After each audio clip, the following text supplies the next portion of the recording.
Okay, so let's start the today topic. It's about the platelet plug formation, the primary hemostasis.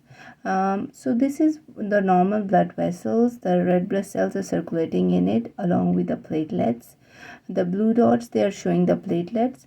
But when there is injury to the blood vessels, the red blood cells, the blood component it oozes out, but the message goes to the platelet. So let's get together to make that stop the bleeding, because we need their function is to stop the bleeding.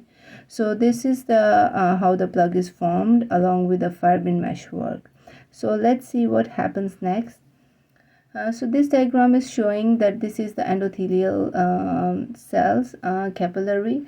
Along with that, there is the red blood cells circulating, and the platelets are also moving there along with the clotting factors.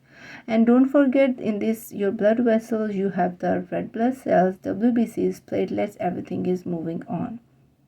But when you get injury, so the message sent to the platelets, they are the over main house to stop the bleeding, to close the pipe when it's leaking out.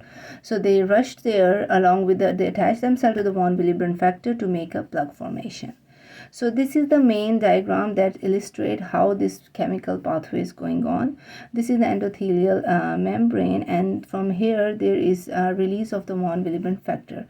So this von Willebrand factor sends message along to that get attached with the glycoprotein 1b.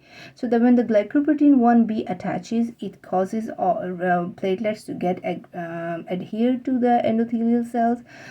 So when the platelet get adhered, they release the ADP. So the ADP get expression of this glycoprotein 2b and 3a complex that helps to attachment with the fibrinogen. So all the platelets, they hold hand in hand and they get aggregate together on the blood vessels where the area is broken.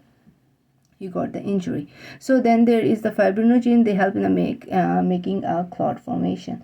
Hemostasis plug is formed.